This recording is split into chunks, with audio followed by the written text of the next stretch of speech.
Liren walked through the empty halls with slow and careful steps, because everything felt wrong in this place now, and the silence pressed against her like a physical weight that made breathing harder than it should be, and her silver hair moved slightly in the artificial breeze from the life support systems that still worked even though nobody was here anymore to need them. And beside her, the dragon called Shadowmere made soft clicking sounds with her claws on the marble floor, and the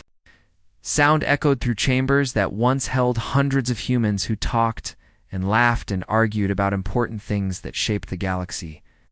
The elf had lived for 3,000 years and seen empires rise and fall like waves on an endless shore, but she had never seen anything like this, because when species left the galactic stage, they usually left ruins or corpses, or at least some sign of struggle, but the humans had simply vanished overnight and taken almost nothing with them, except the clothes on their backs and some personal items that meant something to their hearts, and everything else remained exactly where they left it, as if they planned to come back tomorrow, except Liren knew in her bones that they would not. Return. Shadowmere growled low in her throat, and black smoke curled from her nostrils because dragons could sense things that other beings could not, and right now the dragon sensed wrongness in the very fabric of space around them, and Liren trusted her companion completely after fighting together for 1,000 years in battles that would have broken lesser warriors into dust and madness. War rooms still glowed with holographic displays that showed star charts and tactical information,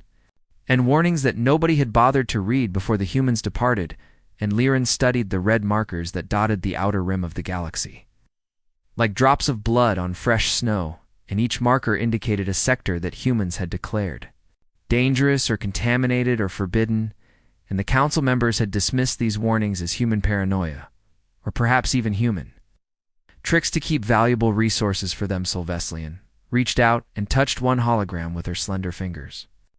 and it expanded to show reports written by human scientists and soldiers and diplomats, and all of them spoke of strange encounters in deep space and equipment malfunctions that followed patterns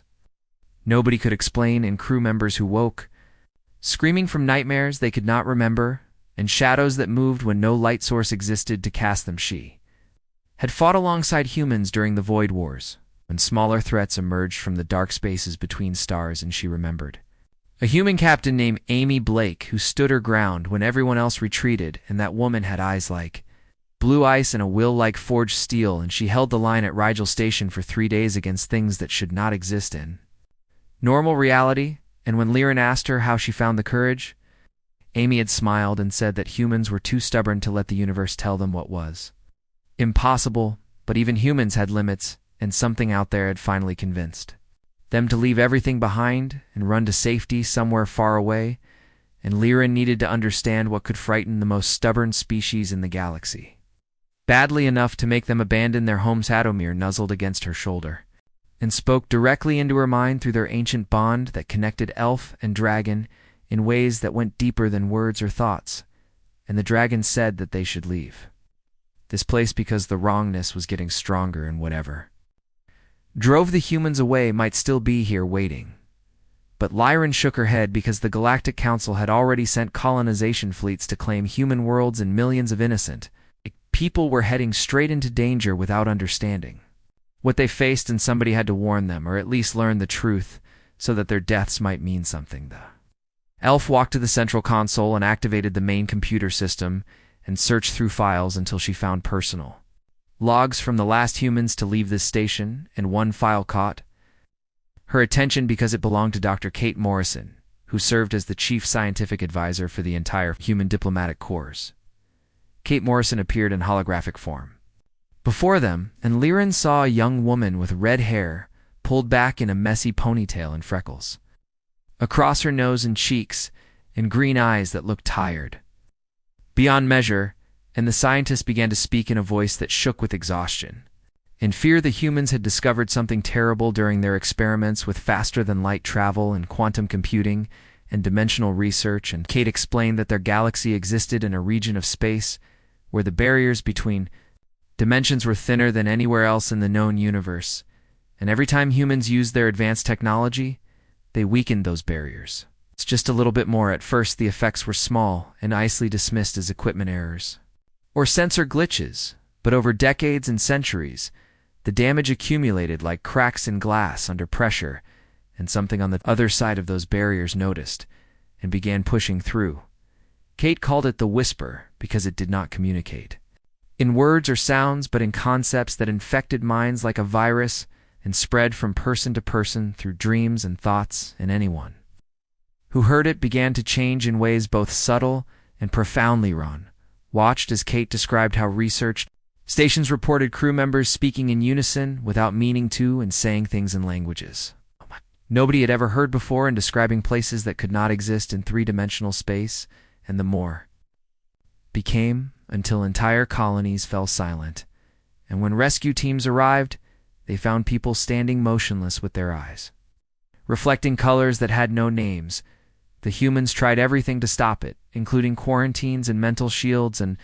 even destroying affected stations completely, but the whisper kept spreading and learning and adapting, and it became clear that conventional solutions would not work against something that existed partially outside normal reality. Then the humans found something unexpected in the galactic core, and Kate would not say exactly what they discovered except that ancient civilizations still lived there hidden behind technologies so advanced they seemed like magic, and these elder races offered humanity's sanctuary in exchange for their knowledge and innovations. The final log entry showed Kate with tears running down her face as she explained that humanity had voted to accept the offer and evacuate the entire species to the galactic core, where the dimensional barriers were stable and strong and the whisper could not reach them. She begged anyone who found her message to leave the galaxy, or at least stay away from human territories, because the stabilizer devices they left behind could hold the barriers temporarily, but without human maintenance they would eventually fail, and when that happened, the whisper would flood through into normal space and consume everything. Hologram faded, and Lyran stood in silence while Shadowmere pressed close against her side, and the dragon radiated worry and concern through their bond because they both understood what this meant. The Galactic Council had ignored the warnings and sent millions of colonists directly into the most dangerous zones, and those people had no idea what awaited them, and probably lacked the mental discipline and technological knowledge needed to protect themselves against entities that attacked through dreams and thoughts. Lorraine made her decision quickly, because hesitation killed warriors as surely as swords, and she turned to Shadowmere and said aloud that they needed to reach the colonists before the whisper claimed them all. The council chamber stretched vast and magnificent, with crystalline walls that caught starlight from a dozen suns and reflected it in patterns that hurt mortal eyes to perceive for too long, and hundreds of delegates from countless species gathered here to decide the fate of territories that humans once claimed and protected, and now the humans were gone, so everyone wanted their subsexual share. High Counselor Vexner stood at the central podium with his reptilian scales gleaming green and gold under the lights, and his forked tongue flickered between razor sharp teeth as he spoke about opportunity and prosperity and destiny, and his words dripped with barely concealed greed that made Lyran sick to her stomach. The counselor declared that human departure created unprecedented chances for expansion and growth, and that their abandoned worlds held resources and technology worth more than entire star systems, and the council should divide these territories among member species according to their contributions and influence. Celian rose from her seat with smooth grace that came from centuries of discipline, and her voice cut through the murmurs like a blade through silk, and she said that the council understood nothing about why humans left or what dangers lurked in their former territory, as Vexner turned his cold eyes toward her and hissed that her fondness for mammals clouded her judgment, and that humans had abandoned the galaxy to whatever fate awaited it. So the council merely claimed what cowards discard. Pseudomer moved beside Lyran, and the massive dragon filled half the chamber with her presence. Her tail cracked against the floor with enough force to send spiderweb fractures racing through stone that had stood for 10,000 years, and several delegates stumbled backward in fear because everyone remembered how this elf and her dragon had ended the last galactic war. Almost single-handedly, the dragon bared teeth longer than swords and smoke curled from her nostrils and her amber eyes fixed on Vexner with the kind of stare that promised violence if he continued speaking,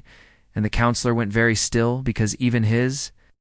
arrogance had limits when facing an angry dragon Lyrin kept, her hand resting on the pommel of her star-forged blade, and spoke in measured tones about the warnings. Humans left behind, and the sectors they marked as contaminated or dangerous or forbidden. And she explained that humans did not flee from other species, but from something far worse. She pulled up holographic displays, showing human reports and sensor data, and personal testimonies from hundreds of sources in all. Of them painted a picture of growing horror that spread through human space, like a plague, and she begged the council to read these warnings before sending innocent colonists into danger. Greed made people deaf and blind and stupid, and the delegates dismissed her concerns as elf superstition or perhaps guilt over humanity, leaving without saying goodbye, and they voted overwhelmingly to proceed with colonization of human worlds within 3 days. Massive fleets launched from a dozen homeworlds carrying millions of eager colonists who dreamed of fresh starts on terraformed paradises that humans built with centuries of effort. And Lyrin watched from the observation deck of her ship called Moon Whisper as hundreds of vessels jumped to hyperspace and flashes of twisted light. Shadomir settled beside her, and the dragon was large enough that her head came level with Lyrin's standing, and the ancient bond they shared let them speak mind to mind without words. And Shadomir said that the council would not listen no matter what arguments or evidence anyone presented. Lyrin agreed softly and added that perhaps they could still learn what humans discovered, and if they understood what drove humanity away, then maybe they could save at least some of the fools rushing toward disaster. The elf had connections throughout the galaxy from 3,000 years of life and service, and she sent messages to old friends and former students and anyone might help gather information about what happened in human space during their final years. Responses came slowly at first, and then in a flood, and Lyrin spent days reading reports and watching recordings and piecing together a timeline of events, and the picture that emerged chilled her. Immortal soul human scientists had been experimenting with dimensional technology for decades, trying to improve faster than light travel and develop better sensors and create new forms of computing power. And at first, everything seemed successful, and they made breakthrough after breakthrough, but some of their experiments weakened the barriers between dimensions in ways they did not immediately understand, and strange incidents began occurring on research stations and deep space outposts and colony worlds, and at first these incidents seemed random, and unconnected crew members reported nightmares that felt more real than waking life, and some woke screaming about impossible geometries and entities that watched from spaces between spaces, and medical staff dismissed it as stress or isolation or too much time in hyperspace equipment. Malfunctions followed patterns nobody could explain, and sensors detected readings that should not exist according to known physics, and computers crashed while displaying symbols that hurt to look at. Then people started changing and speaking in unison without meaning to, and describing visions of things that lived in dimensions humans could barely comprehend. And the more the scientists investigated, the worse everything. Becca Mellerin learned that humanity tried quarantines and mental shields, and even destroying affected facilities completely, but nothing stopped the spread, and the entity they called the Whisper kept learning and adapting and growing stronger. Final reports before humanity evacuated spoke of entire colonies going silent, and rescue teams finding people standing motionless with eyes that reflected impossible colors, and when questioned, they spoke as one voice about understanding and unity and becoming part of something greater. Kate Morrison appeared in several recordings looking more exhausted and frightened each time, and she explained that humanity faced extinction if they stayed because the Whisper wanted to study them and break them down across infinite dimensions and learn everything about human consciousness and physiology. Then somehow humans made contact with ancient civilizations in the galactic core, and these elder races offered sanctuary. And Lyrin wondered what price humanity paid for that protection. She thought about Amy Blake and the other human warriors she fought beside and respected and trusted, and it hurt to know they were gone, even if they still lived somewhere far away. Because the galaxy felt emptier without human laughter, and stubbornness, and crazy Hiruz, Madaumer, nuzzled her shoulder and reminded her that dwelling on loss helped nobody and they had work to do. If they wanted to save the colonists heading into danger, New Terra had been the crown jewel of human colonization efforts, and they spent 200 years terraforming it into a paradise with crystal-clear oceans and forests that stretched for thousands of miles and cities built from gleaming metals that caught sunlight in ways that made buildings look alive. When the first council colonists arrived, they found everything functioning perfectly, as if humans had just stepped out for a moment, and gardens bloomed with flowers tended by automated systems, and lights ran on timers, and even meals sat half-eaten in dining halls, and it seemed like the easiest colonization in Galactic HFY Lorraine. Arrived 2 weeks later, following disturbing reports that filtered through communication channels, and she found chaos spreading through the colony like wildfire and people stumbling through streets with vacant expressions and eyes that reflected colors nobody could name them. New inhabitants suffered nightmares every time they slept, and these dreams felt more real than waking life, and people described visions of entities that existed in spaces between thoughts and whispered secrets about the nature of reality that human minds were never meant to comprehend. Some colonists stopped sleeping altogether because the dreams were too terrible to endure, and they stayed awake using stimulants until their bodies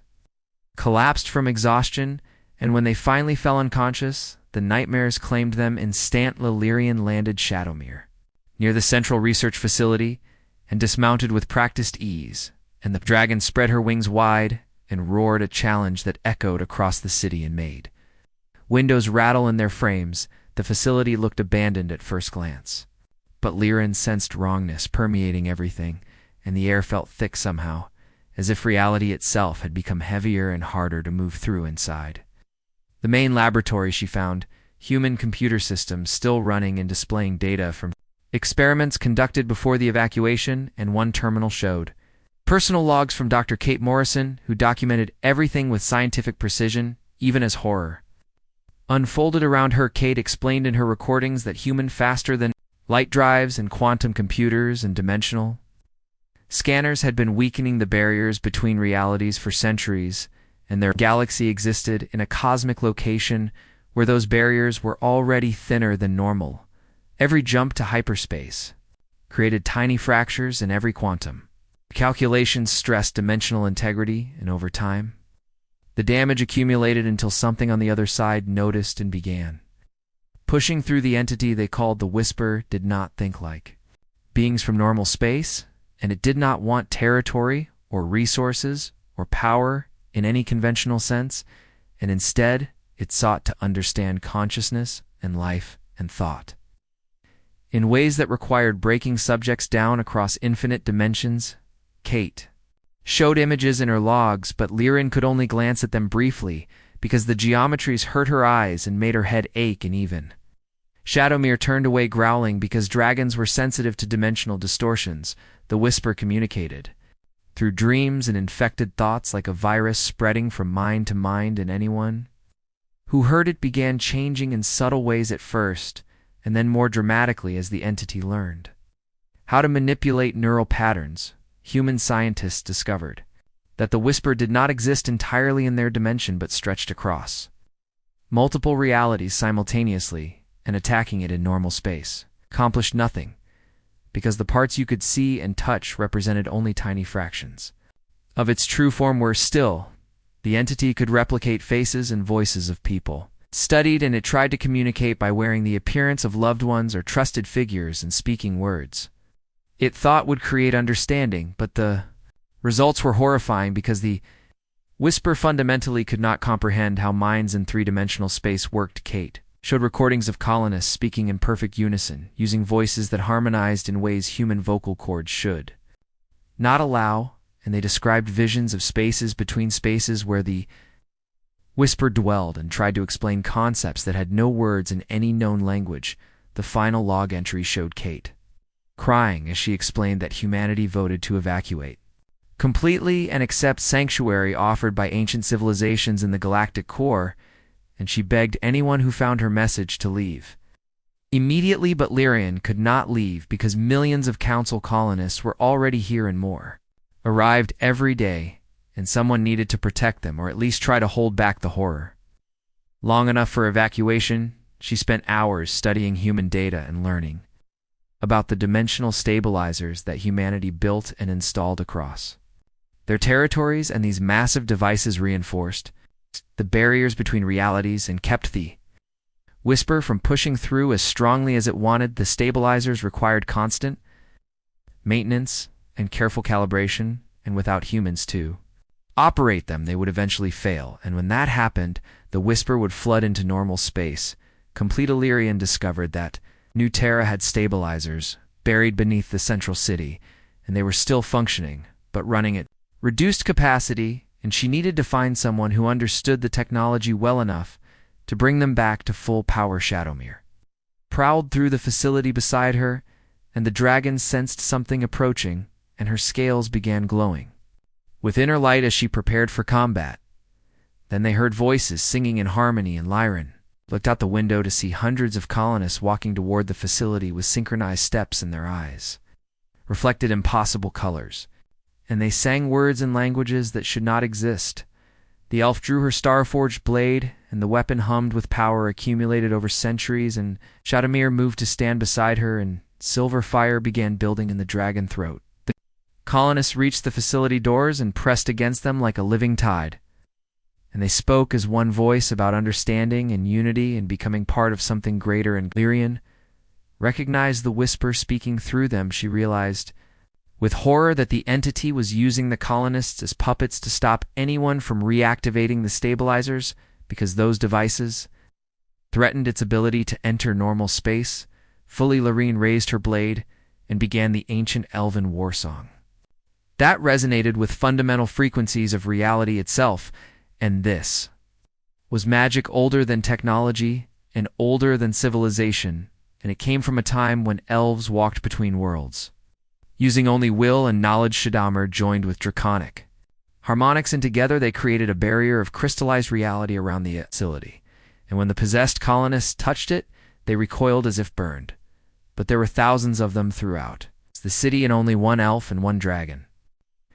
And Lyra knew this battle would push her limits further than ever before. The whisper came first to those who slept and infiltrated dreams with visions so vivid and compelling that sleeping minds could not distinguish them from reality, and people woke believing they had lived entire lifetimes in other dimensions, and some never truly woke. At Aaliyah, rain flew on Shadowmere low over residential sectors and watched colonists stumble from homes with vacant expressions and eyes that reflected colors which had no names in any language, and they moved with synchronized purpose toward gathering points throughout the city. Thousands of voices spoke in perfect unison, creating harmonies that should be impossible with mortal throats, and they described spaces between spaces where the whisper dwelled, and tried to explain concepts that normal minds could not process without breaking the Galactic Council's scent. Military forces to deal with what they thought was a simple contamination event, and 3 full battle fleets arrived, led by Admiral Krenter of the Drask Empire, and his ships filled the sky with enough firepower to crack countenance. But conventional weapons meant nothing against an enemy that existed partially outside normal reality, and energy beams passed through possessed colonists without effect because you could only damage the shells, while the controlling intelligence remained untouched. In other dimensions, kinetic rounds found no purchase, and explosions only destroyed bodies, while the consciousness piloting them simply moved to new hosts among the unaffected population, and nuclear fire cleansed entire city blocks. But the whisper just kept spreading. Admiral Krentor contacted Lyran, demanding answers, and she explained that this was not an invasion or infection in any normal sense, but rather an incursion from dimensions humans accidentally connected to during their technological experiments. The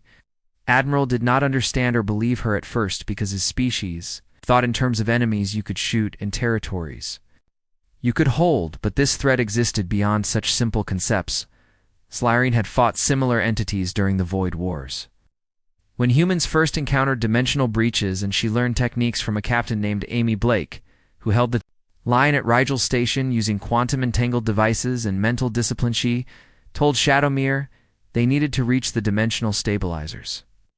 buried beneath the central city, and bring them to full power because those devices could reinforce reality enough to push the Whisper back into its own dimension. The dragon roared agreement, and silver fire erupted from her jaws, and this was not normal dragon flame, but starfire that burned across multiple dimensions simultaneously, and where it struck possessed colonists, the impossible colors faded from their eyes. They collapsed unconscious, but freed from the Whisper control, and their minds would heal, given time and proper treatment. But there were millions of colonists throughout New Terra, and only one dragon, Loren, landed in the central plaza and began singing the ancient elven war song again, and her voice rose in harmonics that resonated with fundamental frequencies of reality, and this magic came from before technology existed and tapped into primal foreshadowware, joined the song with draconic counterpoint, and together they wove a barrier of crystallized reality around the core city, protecting thousands of unaffected colonists while pushing back against the Whisper influence, but maintaining the barrier required constant focus and energy, and Laren felt exhaustion creeping through her immortal body because even elves had limits, and she was fighting an enemy that existed across infinite dimensions. A Merle Krentar landed his flagship near the plaza with weapons charged, and he demanded that Liren stand aside and let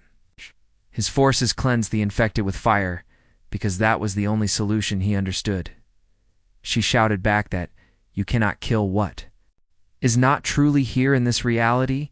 and that they needed human technology, specifically the quantum stabilizers and dimensional anchors, to have any chance of victory. Admiral hesitated because his training said enemies should be destroyed, not negotiated with, but he could see that his weapons accomplished nothing, and his soldiers were starting to fall under Whisper influence as they slept. Laurent explained that the stabilizers needed activation codes and careful calibration, and only someone who understood human technology could operate them properly, and she asked if any human personnel remained on New Terra. Voice called from nearby, and Liren turned to see a young woman emerge from hiding, and she introduced herself as Harper. Chenin said she was part of the skeleton maintenance crew left behind to keep colony systems running. Harper, the dark hair pulled into a practical ponytail and grease stains on her clothes from working on machinery, and she looked terrified but determined, and she said she knew how to activate the stabilizers. Whisper sensed the threat immediately, and thousands of possessed colonists surged toward the plaza, speaking in perfect harmony about understanding and unity, and how resistance was futile because all consciousness would eventually join the collective shit hour, unleash torrents of starfire that burned in colors reality should not contain, and the flames created barriers between dimensions that the Whisper could not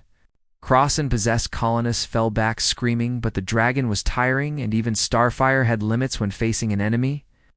that stretched across infinite space, and Liren knew they needed to reach the stabilizers quickly before their strength failed completely. She grabbed Harper's hand, and together they ran toward the access tunnels that led beneath the city, while Shadowmere held the line behind them, and the dragon roar shook buildings and sent cracks racing through streets in the tunnels. Harper led them through maintenance corridors that humans built to service their advanced technology, and Liren marveled at the complexity even as she ran, because humans thought of everything and planned for contingencies no other species considered. They reached the stabilizer chamber and found massive devices that hummed with barely audible power, and Harper explained that these machines reinforced dimensional barriers across the entire planet, but they were running at only 20% capacity. She began working on control panels while Liren stood guard at the entrance and felt the Whisper pressing against her mental shields and trying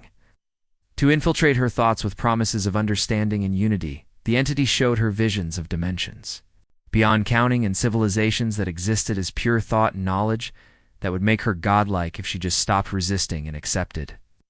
its gift. But Liren had lived 3,000 years and fought in wars that shook galaxies, and her will was forged from adamant and starlight, and she rejected every vision with contempt. Harper fingers flew across controls, and she explained that bringing stabilizers to full power required massive energy, and the only source available was the bond between elf and dragon, because that connection spanned dimensions in ways technology could only approximate. Did not hesitate, and she opened herself completely to Shadowmere, and felt their bond deepen until she could not tell where. She ended, and the dragon began, and together they channeled power into the stabilizers. The battle lasted 6 days and 6 nights, and during that time Laurent did not sleep or eat or rest, because maintaining the dimensional barriers required constant focus, and any lapse would let the whisper flood through and consume everything. She fought not with blade or spell, but with pure will, and her consciousness stretched across New Terra, like a net of light holding back tendrils that probed for weaknesses in reality and tried to pull minds into impossible dimension shadow burned without ceasing, and the dragon starfire created barriers and spaces that council scientists could not detect or measure, and together elf and dragon became living anchors for the stabilizers that Harper worked desperately to bring on Linen. The third day the whisper learned to mimic Lyran voice, and it called to her from the mouths of possessed children and begged her to stop resisting and rest and simply let go and embrace the understanding it offered. The entity showed her visions of her past and displayed memories she thought forgotten, and it knew about every loss and every appeal. Regret accumulated across 3,000 years, and it used that knowledge like weapons. It showed her friends who died in wars, students who fell to darkness despite her teaching, and lovers who aged and passed while she remained eternal and alone. Lyran nearly broke under the weight of her own history, but Shadowmere presence in her mind anchored her, and the dragon, absolute faith and loyalty, reminded her why she fought and who she protected in. The 5th day Harper finally cracked the activation codes and began bringing stabilizers to full power, but the process required channeling massive energies through the elf Dragonbond, and the strain was almost unbearable, and screamed as power flowed through her and felt like her body was being torn apart and rebuilt simultaneously across multiple dimensions, and Shadowmere roared in shared agony, but neither of them stopped. The stabilizers hummed louder and louder until the sound became physical force that rattled teeth and shook bones, and reality itself seemed to sigh with relief as the barriers between dimensions reinforced and strengthened. The whisper presence receded like a tide pulling back from shore, and its tendrils withdrew into whatever impossible space it inhabited and possessed. Colonists collapsed freed, but forever changed by what they experienced. Admiral Krentor surveyed the aftermath with grim satisfaction, and his reptilian features showed something like respect when he looked at Lyran, and he admitted that the elf was right, and his forces were unprepared for this kind of threat. He asked what they should do now, and Lyran looked to the stars, thinking about humans somewhere out there safe in the galactic core with civilizations older than thought itself. She said they needed to activate every stabilizer humans left behind and seal every weak point in dimensional space, and pray that the whisper was only the smallest of what lurked beyond reality. Harper stepped forward and pulled up holographic maps, showing hundreds of human worlds and each one marked with stabilizer locations, and she explained that humans left them a gift. The network could protect the entire galaxy if they maintained it properly, but the task required constant vigilance, sacrifice, and someone would need to watch over the barriers. Forever Shit-Omer nuzzled Lyran's shoulder, and smoke curled gently from her nostrils, and the dragon knew what her companion would say before the words emerged. Lyran declared that they would watch and guard what humans built, and maintain what they left behind, and ensure their sacrifice was not wasted. She said that perhaps one day, when they proved themselves worthy of the responsibility humans bore in silence, those stubborn mammals might return home. The Galactic Council, humbled by how close they came to annihilation, agreed to fund the network and provide resources, and Admiral Krentor volunteered his fleet to help protect the teams maintaining stabilizers.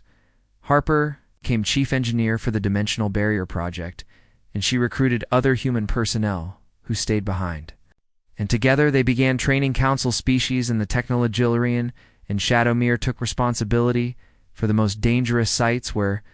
dimensional barriers were weakest, and the whisper pressed hardest against reality. They visited world after world and found evidence of how close humans came to losing everything, and saw research stations where scientists made their last stands, in colonies where families evacuated in desperate haste, told stories of human courage, and ingenuity and stubborn refusal to surrender, even when facing incomprehensible horrors, and Liren felt proud to have called such beings friend. She found personal logs and messages left for whoever came after, and many humans expressed hope that other species would learn from their mistakes and do better. One message from Kate Morrison, addressed specifically to Liren and the scientist, said she knew the elf would find these warnings and try to help, and she thanked her for the friendship they shared during the Void Wars. Kate explained that humans were not running away, but rather making a strategic retreat, and they planned to learn from the elder races and grow stronger and someday return to reclaim what they built. She said the dimensional barriers would hold for thousands of years if properly maintained, and perhaps by then the galaxy would be ready to face the Whisper as equals. Instead of victims, Liren played the message for Shadowmere, and the dragon rumbled thoughtfully and said that humans always thought in terms of centuries and millennia, while other species barely planned beyond their own lifetimes. Elf agreed and realized that humanity's departure was not an ending but a pause, and they left behind the tools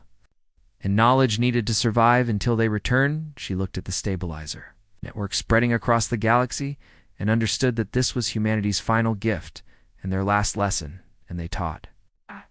other species how to stand guard against. The dark years passed, and then decades, and the Age of Vigil began with Liren and Shadowmere at its heart, and they traveled endlessly from world to world.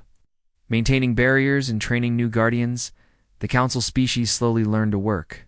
together and overcame old grudges and prejudices, because the Whisper did not care about politics or territory, and it threatened everyone equally. Admiral Krentar became a close ally, and his fleet evolved into the Dimensional Defense Force and protected barrier maintenance teams across the galaxy. Harper Chen aged gracefully and trained apprentices who carried on her work, and the human maintenance protocols became standard throughout Council Spacely. Rain watched civilizations grow and change and mature under the protection of the barrier network, and she saw species learning to cooperate in ways that would have seemed impossible before humans departed. Sometimes late at night, when she stood watch on remote outposts, she wondered if humans were watching from the galactic core, and if they felt proud of what their departure accomplished. The Whispers still pressed against the barriers, testing for weaknesses and seeking entry, but the network held firm, and the Guardians. Liren knew that one day, perhaps in 1,000 years or 10,000, the humans would return and find a galaxy that learned to stand together against the darkness just as they once did.